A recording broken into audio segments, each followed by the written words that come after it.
Dakota. My name is Dee Mueller. My husband Dan and I live in Wright County, Minnesota. We've lived here a little over 20 years, and we have 10 dogs and 3 horses, 3 donkeys, and I think 8 cats now. Lily? Dakota is one of 10 dogs, and I've had animals all my life. It's in the genes. You ready, Dakota? Anybody that's ever rescued an animal understands that those animals are so grateful, and the love they give back is tenfold of what you do. And all they're asking for is a good environment to live in. This is Belle. She's going to be 9 years old. This is Lily. She's the newest member of the family. This is Zoe.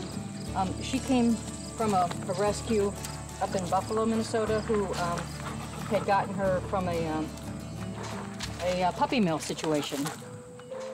Dakota is a special guy. He's 12 years old. He just turned 12 years old, and Dan and I got him when he was 7 months old.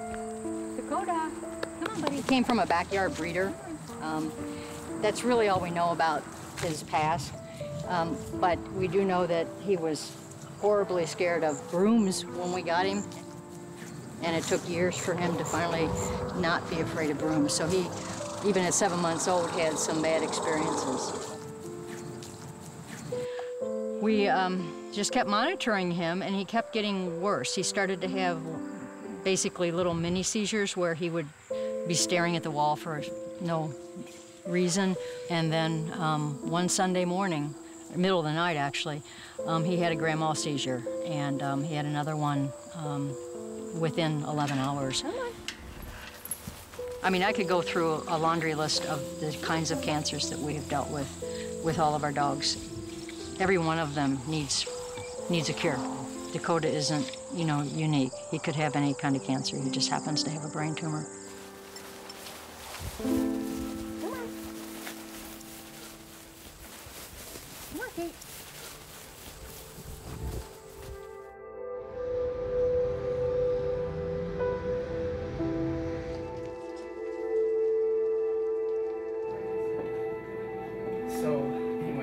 Dakota started having seizures, and usually when an older dog starts having seizures or abrupt changes in their behavior, the most likely diagnosis is a brain tumor, and we think it is most likely a glioma, or type of glial tumor. This is a long battle with a devastating disease.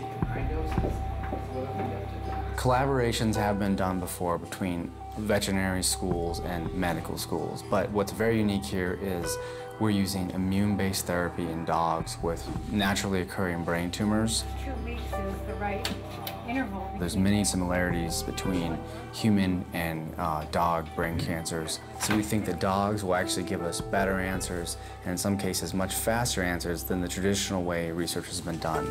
My last dog, so there's no vaccine there, no vaccine there.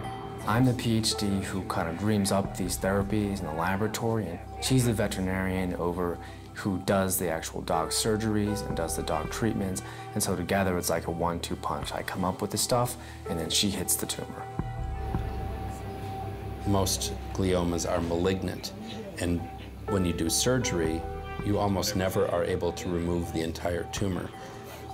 And so by 13 to 18 months after the initial surgery, most patients have already had their tumors come back, and by 3 years, most patients have passed away. And so for people who treat these tumors, it's a sad diagnosis to make and a sad conversation to have with families that, I'm sorry, but this tumor, although we'll do our best to treat you, will likely end your life.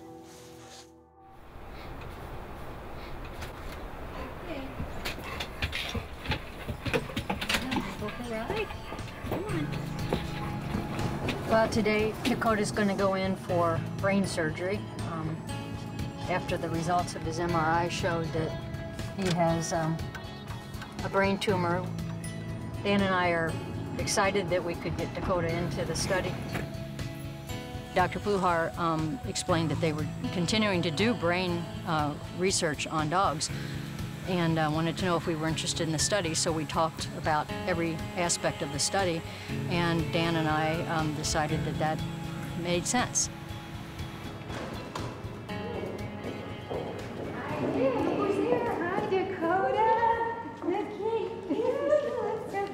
It made sense for several reasons. One, because there was no downside for Dakota. Obviously, it was major surgery and he could die in surgery, but his life expectancy was a month.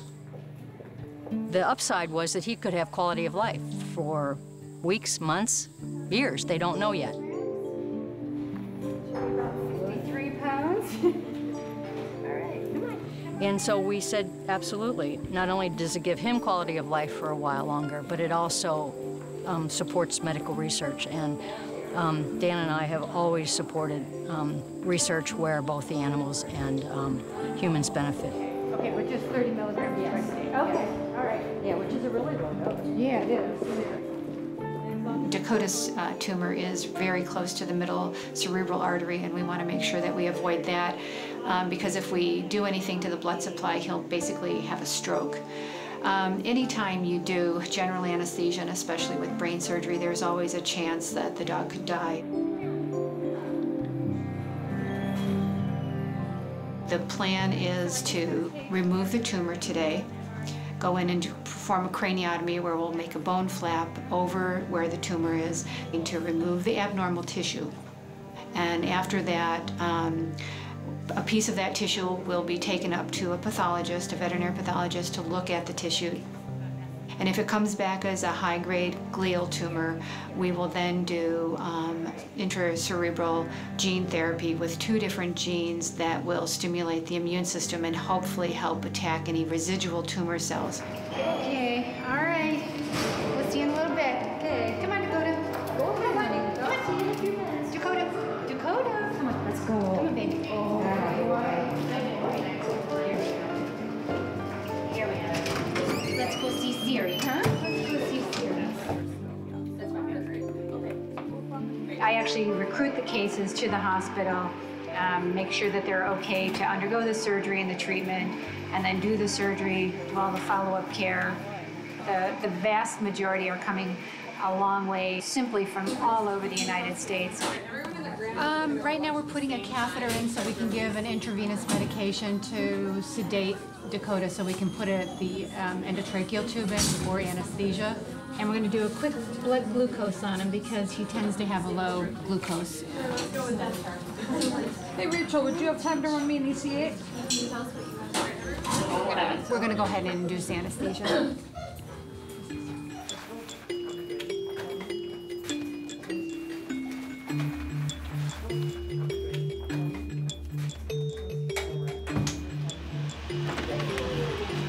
So there are several studies that are being done right now that are in phase 2 trials, and then a lot of them that are entering phase 1 trials.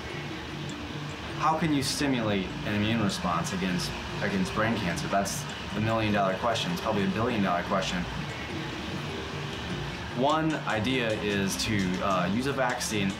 This vaccine would be used in a therapeutic way, so the patient already has brain cancer, and a vaccine is actually given into the skin. It can be given into the muscle. That vaccine components will then be uptaken by specialized immune cells that we call dendritic cells. They get into the blood and they start to circulate. And you can see them, and we actually detect them in the dogs routinely, these tumor-specific immune cells. Then they will start to infiltrate the brain. Once they get into the brain, they form very tight, cohesive bonds with tumor cells, and in a precise way will kill those tumor cells. And you really are trying to train the immune system, almost like an army. You train soldiers, go attack this enemy, but don't shoot the hostage. It's just like that with the vaccine. We're actually initiating a clinical trial. We're going to see how the patients survive. We're going to image their tumors. We're going to measure their immune responses. Tomorrow, if I find a better vaccine, I can put it in the dog the next day. As we learn more from the dog, that's going to feed into the people. And the dogs are always getting the best cutting edge thing. We learn something in the laboratory, we immediately can apply it to the dogs. And we're going to use the dogs and what we can learn in the dogs to make the human therapy better.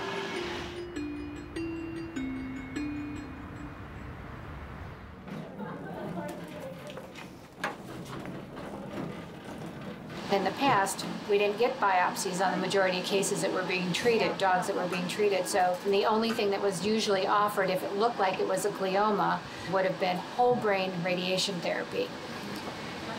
So what we're doing is trying to change that paradigm. We're trying to say that we are getting biopsies and we're getting definitive diagnosis on every single dog that we treat.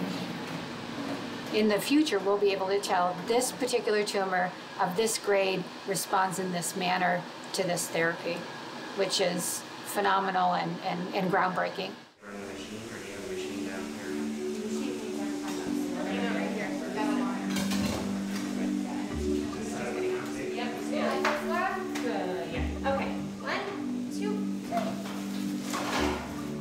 Once we move into the OR, we'll put our gloves and gowns and caps and masks on, and then we'll drape him in, cover him with towels and drapes.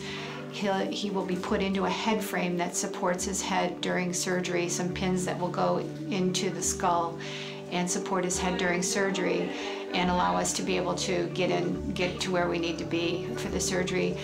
They'll re-prep his head, the skin on his head, so that we have aseptic surgical technique.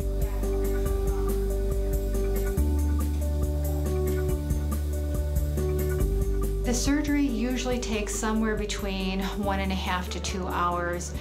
Once we get the skin open, we usually can see the muscle, the temporalis muscle. We'll make an incision in the fascia, which is the tissue that overlies the muscle, and then elevate or pull the muscle away from the skull and retract it away so that we can see the skull itself.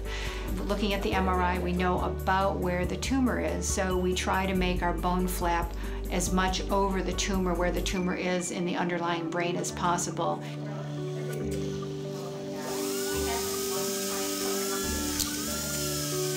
And we drill some holes to kind of define where that bone flap will be, and then we use a saw or a craniotome to create the bone flap. We remove the bone flap and dissect until we find the tumor, the abnormal looking tissue. We'll get a piece for the biopsy and then remove abnormal looking tissue until we see normal brain tissue. Surgery alone will buy you some time, maybe a couple of months, but the tumor, if you don't do anything else, it will regrow because of this microscopic residual tumor that's left behind. If it's a really aggressive tumor, a malignant tumor, it will grow back very, very quickly.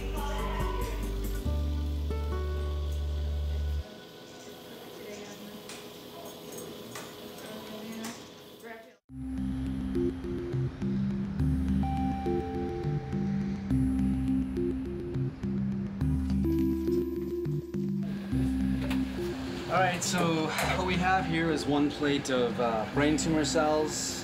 What you're looking at is a growth media that allows us to take, for example, 10 cells and expand those up to 1 million or 10 million cells. And we can do that in a couple of weeks. My assistant, Brian here, he's going to use what's called a cell scraper to actually lift those cells off the plate. Okay, looks pretty good. So Brian has removed the cells. I don't know, you might be able to see those. It's that kind of white, opaque looking sheets. Those are huge sheets, probably hundreds of thousands of cells per sheet. And I'm just gonna suck these up and distribute them. So what we're doing is we're using centrifuge to force all the cells down to the bottom of the tube that we just put them in, because we want to get rid of all that media that has nothing to do with the vaccine, and we don't want it in the vaccine. My guess is it's probably 5 million cells total, so it's definitely a good dose for a vaccine. He's trying to pull off all the media on top of these cells, and the cells are actually that little tiny white or yellow thing there on the bottom. So there, I think Brian's actually doing the first tube. It takes a little bit of practice.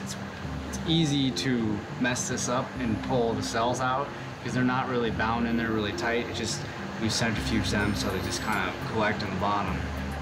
So you just leave a little bit of that liquid, but not much. So that's a very good pull. Brian's had a lot of practice. How many dogs have you treated so far, Brian? We're on number 33, and I've been around since about dog 10 or so. Okay. Yeah, so Brian is one of the main people in the lab who's been making the vaccines. Okay. So there you have it. There's about 10 million brain cancer cells suspended in PBS ready for vaccine production. So we're gonna walk on out here and do the freeze-thaw steps. Okay, so what we have here is a solution of liquid nitrogen, which is very, very cold. And the second I drop this suspension of brain tumor cells in there, they're gonna freeze, and the membranes, the boundaries of those cells are gonna rupture, and all the contents of those cells are gonna spill out. And that's a very important part of the vaccine process. What you can see now is that's been totally frozen, so the cells have been lysed. But there you have it. The vaccine antigen, or the protein source for this, is ready to be injected, and this concludes the vaccine preparation process. So this is ready to go. It's ready to be delivered into an animal.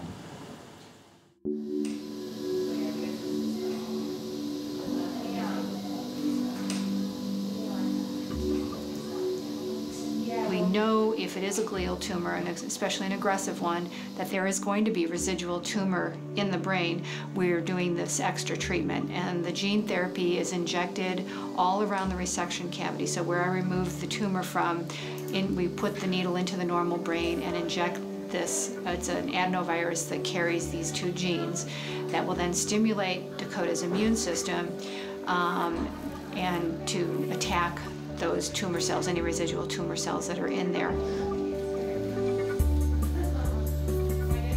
After we do the intracerebral injections, we put the bone flap back on and close the skull and close the incision. Looks like we got most if not all of the tumor out during surgery.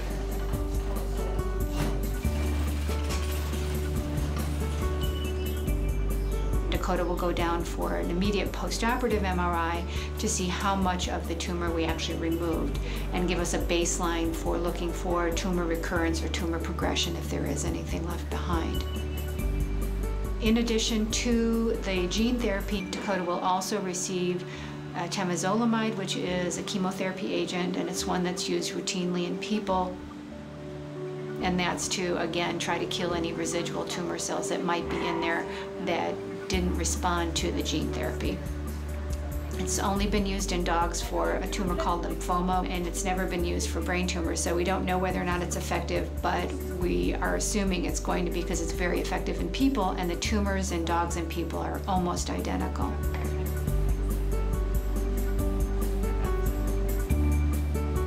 When I first saw Dakota after surgery, it was pretty, I mean, I've seen a lot of surgery stuff, but seeing a dog laying there on the stretcher with, you know, this huge incision down the middle of his head is pretty traumatic looking.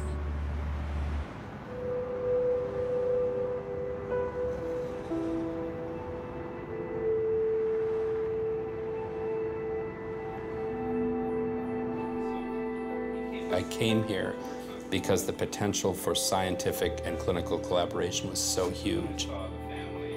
What we've looked at specifically with the dogs is how we induce specific immune responses and how the tumor will react to those immune responses. We found that it was a very tolerable treatment with a very direct effect on the tumors,